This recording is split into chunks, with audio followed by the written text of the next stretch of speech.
इस सेशन में हम लोग construction of predictive parsing table या LL1 पार्सिंग टेबल पढ़ेंगे।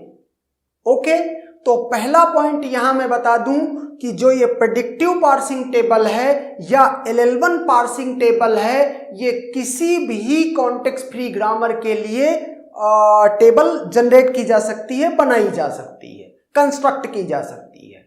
ओके, दूसरा पॉइंट, जो ये टेबल है जो मैट्रिक्स की तरह है।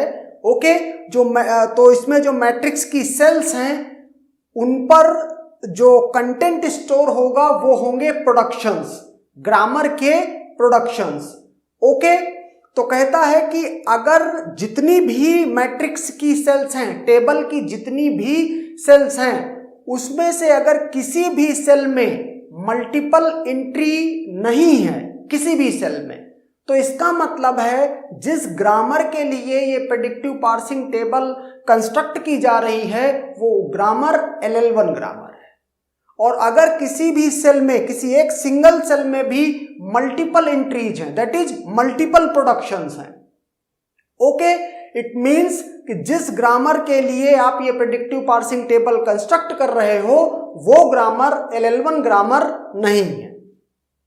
Okay, next point, for every LL1 grammar each parsing table entry uniquely identifies a production, okay, और सिग्नल्स एन एरर।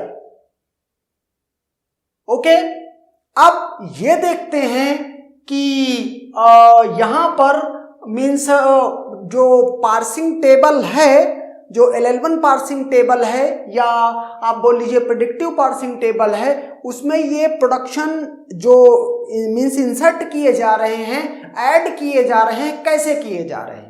ओके, तो उसके लिए ये दो रूल हैं। क्या?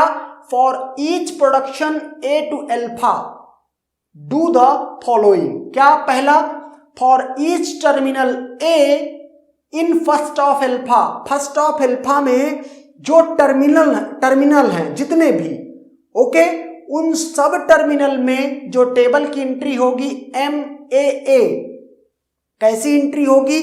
आप इसको इस तरह से देख सकते हैं कि लेट ये एक मैट्रिक्स है इस तरह से, तो ये कैपिटल A की रो है, ओके, और यहां पर ये टर्मिनल A है। ओके, तो ये टर्मिनल मीन्स टर्मिनल A कहा है यहां पर फर्स्ट ऑफ अल्फा में जितने भी टर्मिनल हैं। ओके, तो वो सब के सब में यहां पर क्या एंट्री आएगी? A to अल्फा स्टोर की जाएगी। सपोज करो फर्स्ट ऑफ अल्फा में A है और सपोज करो B है, तो फिर यहां पर भी A to alpha entry insert की जाएगी, ऐड की जाएगी। ओके, और ये जो टेबल है यहां पर इस साइड में और भी है, सपोज करो कैपिटल B नाम का एक वेरिएबल है, तो फिर इसके लिए ये कॉलम इस तरह से बन जाएगा। ओके, नेक्स्ट पॉइंट है, अच्छा, इस टेबल का नाम कैपिटल M है और आप देख लीजिए कैपिटल M का A और A मतलब इस मेमोरी सेल की बात कर रहा है। तो कह रहा है कि add A to alpha to MAA। Okay, now come to the second rule. ये क्या कह रहा है कि if epsilon is present in first of alpha, अगर फर्स्ट ऑफ अल्फा में एप्सिलॉन प्रेजेंट है, ओके, या एप्सिलॉन प्रेजेंट है, then for each terminal B in follow of A, तो A का फॉलो कंप्यूट कर लो। ओके, अगर A के मीन्स फर्स्ट ऑफ अल्फा में एप्सिलॉन प्रेजेंट है तो आप क्या करो? A का फॉलो सेट कंप्यूट कर लो। ओके, और A के फॉलो सेट में जो भी टर्मिनल्स हैं उन सब में क्या एंट्री ऐड की जाएगी? A to alpha entry add की जाएगी। ओके, अच्छा, नेक्स्ट पॉइंट और क्या है इसी में? If epsilon is in first of alpha, ये तो बिल्कुल इसकी तरह है, and dollar is in follow of A, अगर फॉलो ऑफ जो यहां पर कहा था each terminal B in follow of A, तो चूंकि डॉलर टर्मिनल नहीं है, एप्सिलॉन या डॉलर टर्मिनल नहीं है, इसीलिए इसको अलग से रूल लिखना पड़ा कि अगर डॉलर भी फॉलो ऑफ A में है तो फिर आप A to alpha MA dollar उसमें भी ऐड करोगे। ओके, अच्छा, इसका मतलब ये हुआ इस तरह की मैट्रिक्स हैं और इन रूल्स पर बेस्ड आप क्या कर रहे हो, मैट्रिक्स में प्रोडक्शंस को ऐड कर रहे हो। ये सारा प्रोसेस करने के बाद जब पूरा ये काम आपने कर लिया, ओके, इसके बाद होगा क्या, टेबल में कुछ एंट्री फिल्ड होंगी प्रोडक्शंस से और कुछ एंट्री ब्लैंक होंगी, मींस कुछ मेमोरी सेल्स या कह लो आप सेल्स, ओके, वो ब्लैंक होंगी। जो वो ब्लैंक एंट्रीज हैं या ब्लैंक सेल्स हैं वो रिप्रेजेंट करती हैं क्या, blank cells are error entries.